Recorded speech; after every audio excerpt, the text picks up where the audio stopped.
Good morning. I'm so happy to be here. This is the first, it's morning in Tel Aviv. We take it easily. And we want to have this little panel like in a saloon at home. So I'd like, first of all, to invite my colleagues to the stage. And I'll just go from the way you're sitting. Glenn Yago, you're first. Please. I will tell you some words about Glenn Yago. Glenn Yago is the Senior Director of the Milken Institute Israel Center, examining the power of capital markets to solve urgent social and economic challenges and improve lives. Welcome. I would like to welcome Frans van der Avert.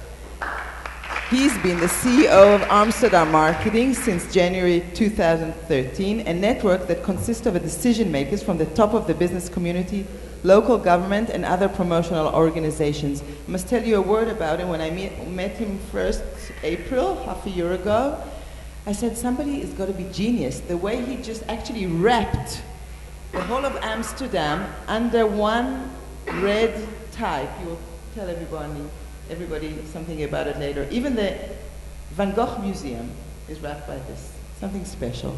Okay, I would like to call to the stage Shahar Waiser, the founder of Get Taxi. He works too hard, but I hope at least the taxi got you here. In Tel Aviv, thanks to you, our lives really is better, but we're going to talk about it. And you know it, I'm not flattering you. This is how we get around, okay? I'd like to invite Bjoern, Lasse, Herrmann, the founder of startup Genome, which, listen to this, in 2012 ranked Tel Aviv at the second most developed startup ecosystem in the world, after the first, of course, San Francisco. And now I understand, if you live in San Francisco, this one is the first. And Scott Herrmann is the founded Meetup. Listen to this, guys. In 2001, with over 10 million registers all over the world, with 1 million meetups organized, right? Am I right? 1 million or 10 million? 10 million. In the beginning, my mistake was 10 million meetups all around. And when we're talking meetups, not only digital meetups, we're talking any meetups, moms meetups, cancer meetups, whatever. Well, but I won't take his talk. He'll talk about it later. Thank you, Tal, so much for introducing me. I would like to say a few more words about Tel Aviv. And, sorry, I left a place for Lukas because I thought he should come a little bit later because he comes from inside. Lukas, please. Kubina Lukas from DLD. Can I call you my co-friend? We work together on things just the same. We initiate the City Summit, and Lukas is the curator of the DLD Cities Summit, which goes in London and in Rio de Janeiro and other places. But he will talk about it a little bit later. Anyhow, these are our panelists. We have a whole full hour, and we would like to start with a general question about innovative cities. How does each one of you look at innovative cities at all? It doesn't mean that you guys deal with it. I mean, Shahar, you're probably looking at me and you say, it's morning, what do you want from me? Innovative cities. I need the taxis to be on the road. But you do, because all of you guys are dealing every day with cities that they are the hubs for everything that happens. I think this is the question that we have to ask ourselves. How to bring the creative class, how to bring these 3 T's that we know, the talent, the technology, the tolerance, that pushes people to come and to live in these cities, and how do we see it, each one from your perspective. I will start, I think, from Lukas. How do you see it? Thanks, Hila. So I believe we are sitting right now in one of the best manifestations of an innovative city, even though it's just contemporary, but conferences like the DLD Tel Aviv Festival, or the conference you hosted yesterday, or the DLD Cities in London or wherever, is bringing together people from all sorts of disciplines. The 3 T's you mentioned from Richard, Florida, and they come together to inspire each other mutually. They discuss stuff. They all want to work on finding new solutions to new requirements, which is by definition what innovation is. So I believe that conferences like this are a great example for that. And the key question is how to make that more permanent, as in real cities and urban systems that are there. Okay, let's go all the way to the other side. Yeah, how do you see it? The fundamental element of an innovative city is its ability to generate and to create a shared economy. The idea of what is the dominant sort of ethos that's going on is not only simply what you can create in the virtual world as linkage to a physical place, and how that becomes a highly dense node of interaction, not simply for transactions, but for creating a more productive city that links the local to the global. I told these people to be very short, so they took my word. I'm so happy. Lots more to say about yeah, this. yeah. Two footnotes. It's just an opening question. Shahar, how do you see innovative cities? I believe the basis for any city is very basic infrastructure for any city is food, transport, and connectivity, the telecom. Taxi happened to make the transport really available on demand. And by doing so, we created for the first time, people get a true alternative.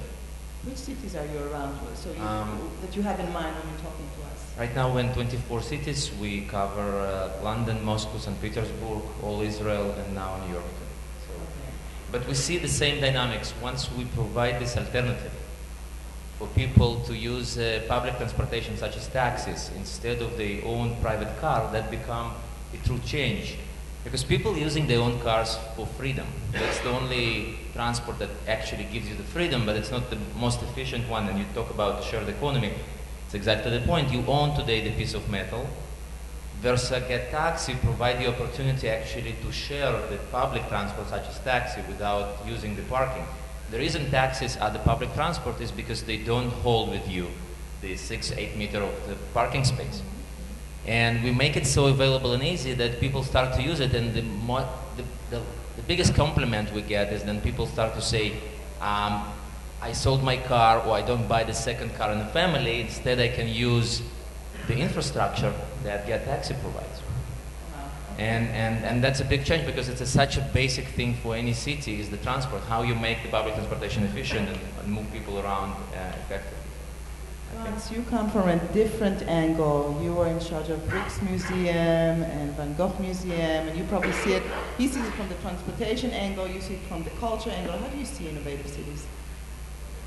Well, if you look at Amsterdam, I think the power, we just saw openings of new museum in Amsterdam for the past 3 years, every half year, a new or a restored museum. 3-4 years ago, everybody was complaining that everything was closed, and everybody was very mad at everybody. But then suddenly you saw the result of the 1 billion investment which the government and the city of Amsterdam had did the past 10 years in culture, and then suddenly every half year a new museum opened, and the combination was of course the opening of the new Rijksmuseum. And wait, I want to stop you for a minute. What you mean that if you don't have a massive amount of money that comes from the government or something like that? No, well, of course, it has to do with money. But I think, and that's actually more the sort of thing. Answer was I was thinking about your question. It's the courage to choose. I think that's innovation. When you have a city and you have the courage and the power to choose what you want to be, and also then immediately conclude what you don't want to be. So we're not going that way, we're not going that way, we're going that way. And choosing is very difficult, because if you don't choose, you also choose for not choosing something. So, and it's always very difficult, because you have politics, you have people in the government who want you to be this and this and this city. So choosing is very important. And I think you're saying before everything, an innovative city, somebody up there needs to choose for the city? I think when you talk about, of course, I'm a city marketer, so when I talk about marketing, it's about making choices. Okay. So and then you have to unify everybody in the city and saying, guys, listen, we are not going to be a sports city. That's very disappointing for you and you and you, because you're a very good sports guy. We're not going to do that, because we're going to be, in this case, a cultural city, because Amsterdam has so many cultural richness that we also decided to really, really invest in that. Okay, let's take it to a different perspective. Bjoern, you had a very massive research in how many cities around? We look specifically at startups. Sorry. I said we look specifically at technology startups, which is one place where innovation happens. And there's many other places. It can be in like media and Speak up, I can't hear you. Or put it like really eat it. all right. So with my company, we're looking specifically at technology companies and innovation within that space. And there's innovation that happens in a lot of different areas. Of course, it happens in media and in a lot of different industries. Now, specifically within the technology space, we looked at cities all around the world, at about 100,000 companies around the world. Now, we published the Startup Ecosystem Report, which ranked Tel Aviv second, which looked specifically at 20 cities around the world, and looked mostly at the actual performance, as in what's the output based on the innovation that we see. How many companies are there being created? How are those companies performing? How are those companies influencing the talent, available talent, and so on? So there is, and that's one very specific lens in terms of looking at innovation. Now, in the end of the day, innovation for me means there's people coming together, collaborating, and creating something new, something that hasn't been there before. And a city can create this innovation by facilitating this interaction to happen by facilitating the interaction between them. Yeah. Okay. Can you hear me properly, or I'm trying to. Yeah. This is why I'm repeating. Okay. Sorry. Yeah, I'm a little bit sick, so maybe that's fine. Yeah. Anyways, so that's innovation. Innovative cities are places where people can come together and create new things, build new things. Okay, so we've heard. I mean, I'm trying to understand for myself because every morning when I wake up and I go to my work, this is my work, to think how to make my city, Tel Aviv, innovative. So, until now, culture, transportation, innovation, these are the words that we're talking to collaborate. But I think, Scott, through your meetups around the world, you actually touch everything. So maybe you can tell us, through your perspective, how do you think cities are innovative? Can I get my picture up here, because it would be really good for the ego to see my face that huge, and Now it's there. And can I get this for my home too, and have a camera person just follow me? It'll feel really important. So you want short? I'll give you short. Make it a little bit longer. Okay. I think a great city, an innovative city, well, basically, what's the point of a city if people don't meet up? If the people aren't connected to one another? If people are just hermetically sealed in cars and homes and just go from their home to work to their small bubble of friends and of close friends and family, and not talk to strangers or talk to people that they might collaborate with or work with or expand what's going on in a city, then that's not a great city. So basically, a city can build public space, but if the public doesn't, if they don't collide, if they don't collaborate, if they don't connect, if people don't talk to each other, then I think you're going to have more of a dead city. And history, throughout history, the great cities and the great moments have been, I won't bore you by walking through it, but I mean, it's cities where people are colliding. Give me one example that you've got in mind when you're talking about this. An example. There was a great moment called Tel Aviv in 2013.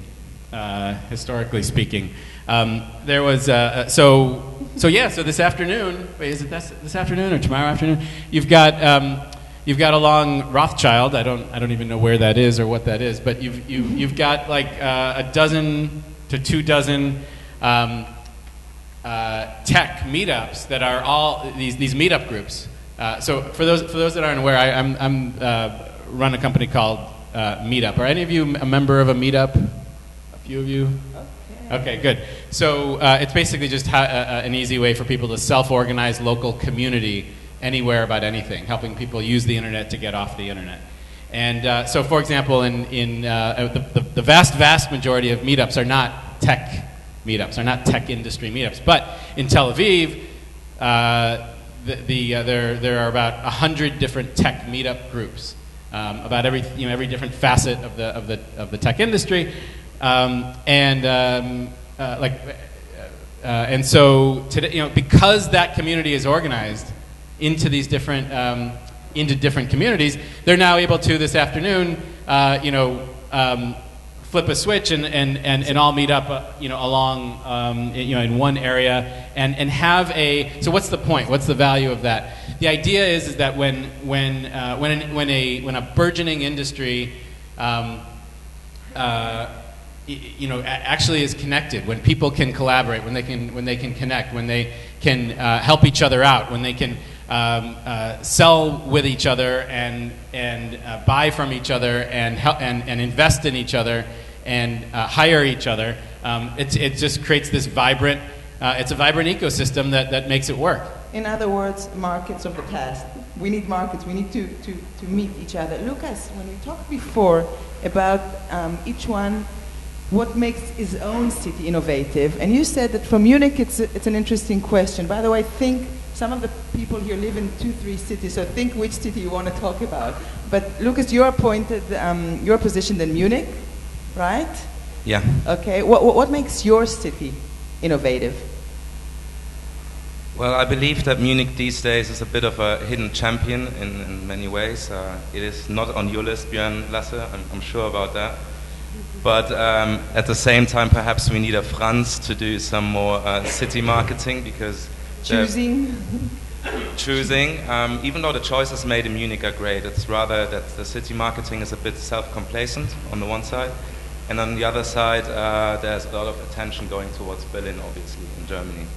But Munich is the economic center of Germany. It has hidden champions as the leader in augmented reality, or leaders in mobile payment as companies. It has a very creative scene. It has all subcultures. But do you feel it's innovative? People that come from outside feel that Munich is innovative? Well, it depends on your definition of innovation. I can give you 3 examples going back in history, perhaps. So one example is top-down, that in 1913, or even earlier, at the beginning of the 20th century, there was a rule applied that each new building in the neighborhood of Schwabing needed an art studio on the top floor. In result, many artists to become real famous moved to Munich, and modern art exploded in Paris and in Munich. Your PhD is on this, right? No. Oh, no, sorry. Okay. No, it's a different story. And on the other side, there's a lot of bottom-up stuff going on as well. For example, Munich, and believe it or not, is actually the capital of continental surfing. So we're talking about river surfing. It was a DIY movement, and they just used the river, put some wooden planks in it, created artificial waves, and now people are surfing there. At the beginning, it was just tolerated by the government, and now it is finally legal. So there are examples. These are examples that are a bit low-tech, but on the other side, there's a lot of high-tech going on as well. But that is perhaps more institutionalized in Munich, with large companies such as Siemens, BMW, Audi, just outside of the city, but also a lot of hidden champions, as I mentioned earlier, augmented reality, stuff like that. Okay. Let's just take those 2 examples, because they're not about transactions alone. Markets are not only about transactions, but how you build shared values around transactions and through continued engagement. It's not just a point of sale, but it's more how you can create a continued sharing and repeat process within the market where you have repeat sales, repeat engagements. River surfing is a great example where are trying to engage arts as a way in terms of recapturing neighborhoods, or to rebuild those neighborhoods and to bring life into them in a creative way. So it's not just transactions. I think we've got too much of an emphasis not on engagement and commitment that's required in something like Meetup that takes people out of the cloud and into physical space and creates an ongoing engagement between the two.